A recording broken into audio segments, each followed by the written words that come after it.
Hi there, this is Lindy from Lindy's Magpie Reads. It's Tuesday and I'm going to do a tag.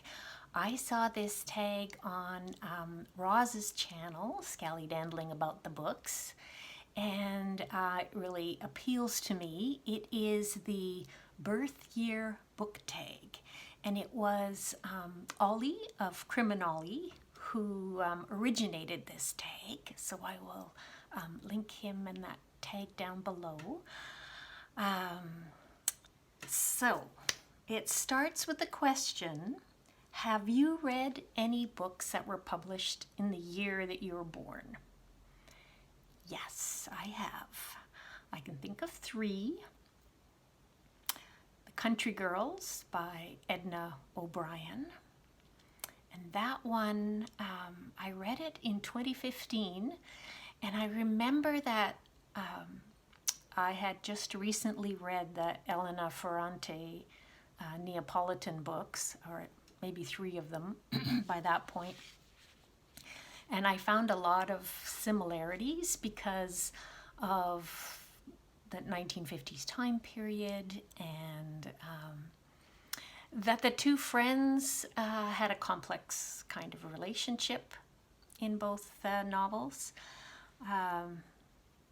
Yeah, I really liked Edna O'Brien, and I always intended to go back and read more because that Country Girls is actually the start of a trilogy, and I haven't read the others yet, so I should get to those.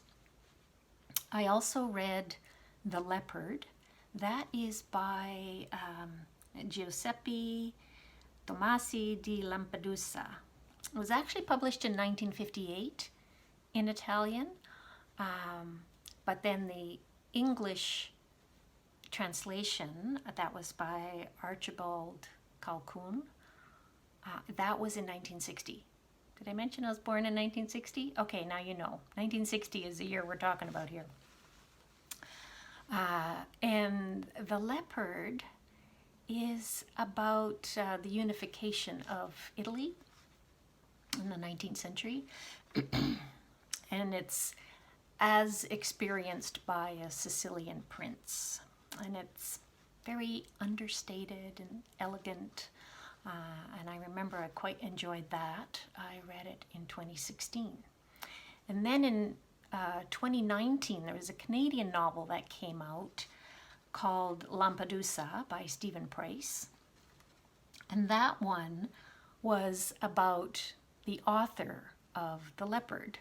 So, you know, basically a fat old man with emphysema. He was the last in a line of Sicilian princes, and he pretty much did nothing with his life until the final 2 years. I think he knew he was dying, and then he wrote this masterpiece, The Leopard. So, very quiet, melancholy sort of novel that totally immerses you in time and place in Sicily. Those are a good pair, I think, you know, to read The Leopard and to also read Stephen Price's Lampedusa. And then probably the most famous or most well-known book that I read that was published in 1960 is To Kill a Mockingbird by Harper Lee. I've only read it once, and that was in 1998. A memorable reading because my sweetie read it out loud to me. It was one of her favorite books, and so that's why she said, "Why, you haven't read this and you haven't seen the movie?" I don't think I've seen the movie yet, but anyway, I did quite enjoy the book. And I used to do a story time for physically and intellectually handicapped adults when I worked at the library. It was a regular event. And I remember I read the first chapter, or maybe part of the first chapter, out loud to this group, and it was a big hit. That's where Boo Radley is introduced, and it's through the voice of Scout, who's talking about him being kind of incarcerated in this house. And I don't know if that's what it was, but anyway, the people in this group seemed to really worked for them. I could tell if a book was not working, I would just set it aside, and I always had a spare. The most popular things was for me to read a chapter from either Johnny Cash's biography, one that was directed at young people, or a chapter from Justin Bieber's biography. Those were always surefire hits. But anyway, I'm getting way off topic here. In 2010, it was the 50th anniversary of To Kill a Mockingbird. And so my sweetie and I, we hosted a party, a costume party on October 30th that year, inviting all our friends to come dressed as characters from To Kill a Mockingbird. And it was memorable, and everybody came dressed up. We had Atticus Finch. She had a big, some kind of big volume that she had put a cover on that said something like Alabama Statutes, carried it around. We had somebody else carrying something around, Miss Maudie, I think, with a basket with grapes in it, scuppernongs and cicators in the basket. We had Mrs. Dubose, who had prearranged that we would have a rocking chair ready for her because she spent the entire party in the chair being grumpy. We did have a mockingbird, someone dressed as a mockingbird. We had Boo Radley, we had Scout, we had a couple of people dressed as Dill. I was a townspeople. Gotta have townspeople. There was someone else who was just a townspeople. We had a Mayla. Who else did we have? Oh, we had one couple came dressed as the front and back of the book, you know, with the bookmark and everything. Two people came dressed in ham costumes, including one used a real ham bone on the top. And I remember our dog was very, very interested in her. Anyway, it really was a lot of fun. We have some great friends. So the question is, which of these is your favorite and why? I would pick Country Girls because that is the one that I'm most likely to reread, and because I want to read more, more along those lines. But, you know, all three of those books are great. Have you read any books? This is question number 2. Have you read any books published the year you turned 18? Yes, so that was 1978, a memorable year because I turned 18 while I was on the Canada World Youth Exchange between Canada and Sri Lanka. Spent 3 months in a rural community near Perth, Ontario, and then 4 months in Sri Lanka.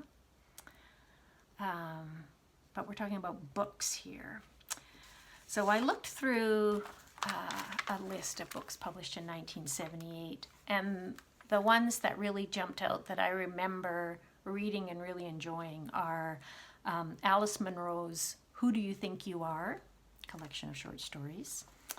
The World According to Garp by John Irving. Tales of the City by Armistead Maupin. That was book number 1, came out in 1978. Dancer from the Dance by Andrew Holleran. I think I probably read that in about 1981 or so a few years after it came out.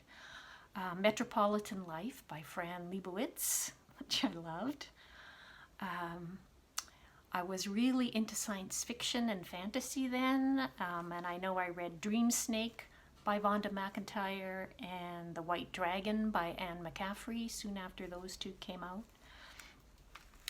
But as far as my favorite, I'm going to say Alice Munro.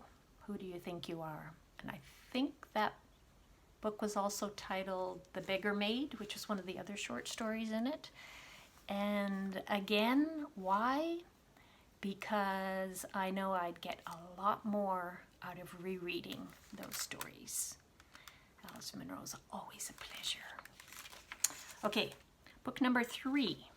Question number 3.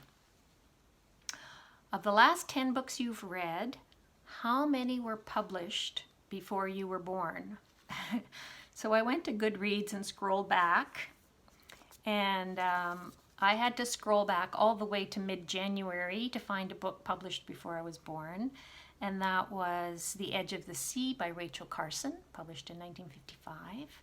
So that was, I've read 35 books since then. So in the last 10 books, none were published before I was born.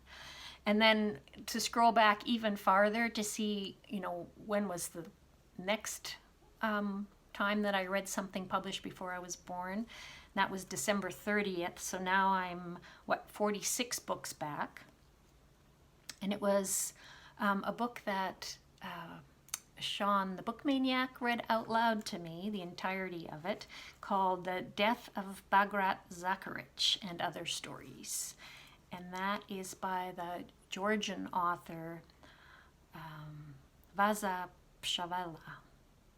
Now, he died in 1915, and I think those stories in that collection were written in the 19th century, but the book, those stories in English translation actually didn't come out till 2019. It was translated by Rebecca Ruth Gould. But I think that still counts because, they were originally written quite a while ago. So,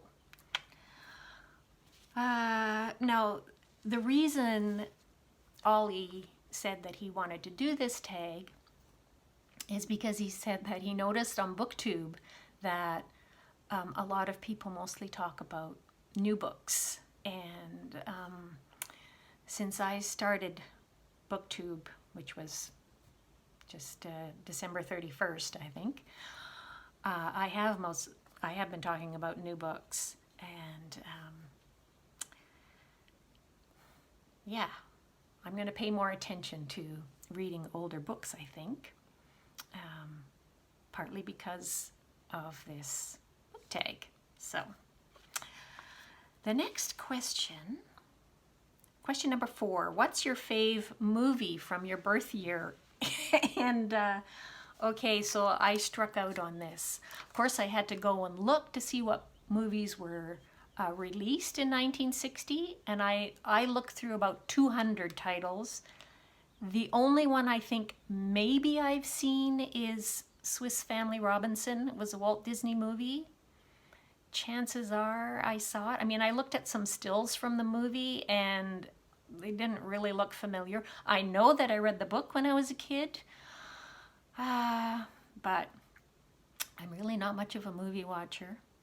The next question, number 5, what's your favorite movie from the year you turned 18? So in 1978, I did the same thing, going through lists of movies, and I did spot 3 that I remember viewing. Grease, Lord of the Rings, the animation, and Watership Down, the animation.